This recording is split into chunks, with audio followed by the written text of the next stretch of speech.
దేవుని పరిశుద్ధ నామమునకు మహిమ చెల్లును గాక. మరొక మారు మీతో మాట్లాడడానికి ప్రభు చూపిన కృపను బట్టి ప్రభు నేను గణపరుస్తున్నాను. ఈవేళ దేవుడు మనకి ఇస్తున్న వాగ్దానం కీర్తనల గ్రంథం 94వ కీర్తన 14వ వాక్యాన్ని ప్రభు మనకు వాగ్దానం ఇస్తున్నారు. యెహోవా తన ప్రజలను ఎడబాయువాడు కాడు, తన స్వాస్థ్యమును విడనాడువాడు కాడు. దేవునికి స్తోత్రం. చాలాసార్లు మనం అనుకుంటాం, నేను ఎవరికి సొంతం అండి, నేను ఎవరికి సొంతం కాదు కదా, నేను ఎవరికి ఇది కాదు కదా అని అనుకుంటాం.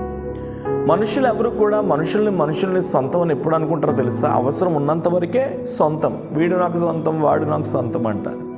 కానీ మనుషులు ఎవరు కూడా వారి జీవితాల్లో ఎవరికి ఎవరు సొంతం కాదు. దేవునికి స్తోత్రం. మనుషులు అవసరాన్ని బట్టి సొంతం అనుకుంటారేమో కానీ దేవుడు మాత్రం ఎవరిని ఎప్పుడు కూడా అవసరాన్ని బట్టి సొంతం అనుకోడు. చాలాసార్లు ప్రభు ఏమని చెప్తారంటే, నీవు నా సొత్తు అన్నారు. నీవు నా సొత్తు, నేను నిన్ను విమోచించాను, నా రక్తంతో నిన్ను విమోచించాను, నా పేరు నీకు పెట్టాను, నువ్వు నా సొత్తు. అంటే నువ్వు నా స్వాస్యం, నువ్వు నాకు సొంతం, నేనే నీకు అన్నీ, నేనే నీకు సర్వము అని ప్రభు చెప్తూ ఆయన చాలా మార్లు ఏమని చెప్తున్నారు అంటే, మనం ఆయన మేపుతున్న గొర్రెలం, మనం ఆయన ప్రజలం. నువ్వు ఆయన ప్రజవి, నువ్వు ఆయన మేపుతున్న గొర్రెవి, నువ్వు ఆయనకు సొంతం. అయితే ప్రభు ఈవేళ నీతో అంటున్నటువంటి మాట ఏంటంటే, యెహోవా ఎన్నడూ కూడా తన ప్రజలను ఎడబాయువాడు కాడు. దేవునికి స్తోత్రం. ఎవరిని దేవుడు ఎన్నడూ విడిచిపెట్టాడు, ఎడబాయుడు. ఆయన ఎవరిని విడిచిపెట్టాడు. ఈ వాగ్దానం చూస్తున్నాడు, నీతో ప్రభు చెప్తున్నాడు, నిన్ను దేవుడు విడిచిపెట్టే దేవుడు కాదు, ఎడబాయుడు. నిన్ను విడువను, నేను ఏమాత్రం ఎడబాయును అన్నాడు. అంటే ఎడబాయుటం అంటే అర్థం ఏంటంటే పక్కన పెట్టడం. నీ దేవుడు ఎప్పుడు కూడా ఎడబాటు అనే పదమునకు అర్థం ఏమొస్తుందంటే పక్కన పెట్టడం. అంటే ఆ వ్యక్తిని పక్కకు ఒత్తిగిలించడం, ఆ వ్యక్తిని పక్కన పెట్టడం. మనస్సులో నుండి, జీవితంలో నుండి, బ్రతుకులో నుండి. నేను చాలామంది పక్కన పెట్టేశారు కదా చాలా విషయాల్లో.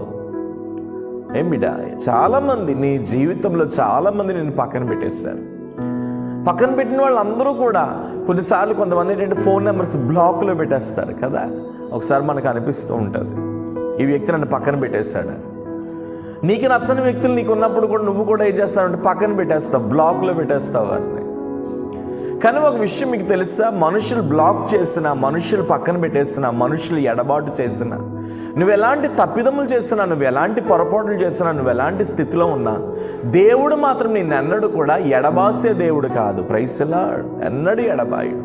అందుకని అక్కడ ఆయన చెప్తున్నాడు, యెహోవా తన ప్రజలను ఎడబాయువాడు కాదు, తన స్వాస్యమును విడనాడువాడు కాదు. నువ్వు ఆయన సొంతం కాబట్టి నేను విడిచిపెట్టిన అంటున్నాడు. అటు ధైర్యం తెచ్చుకో. నువ్వెందుకు దిగులు పడాలి, నువ్వెందుకు వేదన పడాలి? ఎవరు నీకు సొంతం కాకపోయినా దేవుడు నీకు సొంతం. ఎవరు నీ చేయి విడిచినా దేవుడు నీ చేతిని వదలడు. నువ్వేం చేయాలంటే అనుక్షణం ధైర్యం తెచ్చుకుంటూ నువ్వు ముందుకు సాగిపోవాలి. ఎడబాయని అంటున్నాడు కదా, విడనాడని అంటున్నాడు కదా, ఆయన చేయిని పట్టుకొని ముందుకు వెళ్ళిపోవాలి. అలా నువ్వు బ్రతికినాడు దేవుడు నిన్ను గణపరుస్తాడే కానీ ఎన్నడూ దేవుడిని చేతిని వదలడు. దేవునికి స్తోత్రం. కాబట్టి ధైర్యం తెచ్చుకో, నిబ్బరము కలిగి ఉండు. నీ పక్షంగా దేవుడు ఉన్నాడు.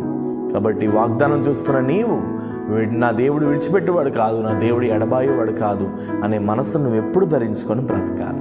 ప్రేమ, పరిశుద్ధము, నమ్మకమైన తండ్రి, ఈ వాగ్దానం చూస్తున్నవారు ఎందరైతే ఏడుస్తున్నారు, కుమిలిపోతున్నారు, బాధపడుతున్నారు, యేసు నామములో అట్టి వారందరి మీదకి నీ కృప బలముగా దీవచ్చును గాక.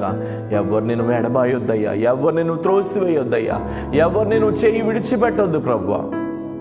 ఇప్పుడే వారందరి మీద బలమైన నీ కృప యేసు నామములో దిగునుగాక.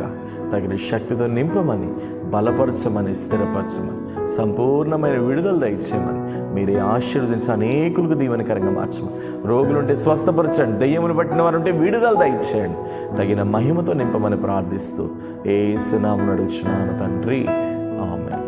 God bless you. అనేకులకి వాగ్దానం షేర్ చేయండి. తప్పనిసరిగా మీ కొరకు మేము ప్రార్థన చేస్తాం. Praise the lord.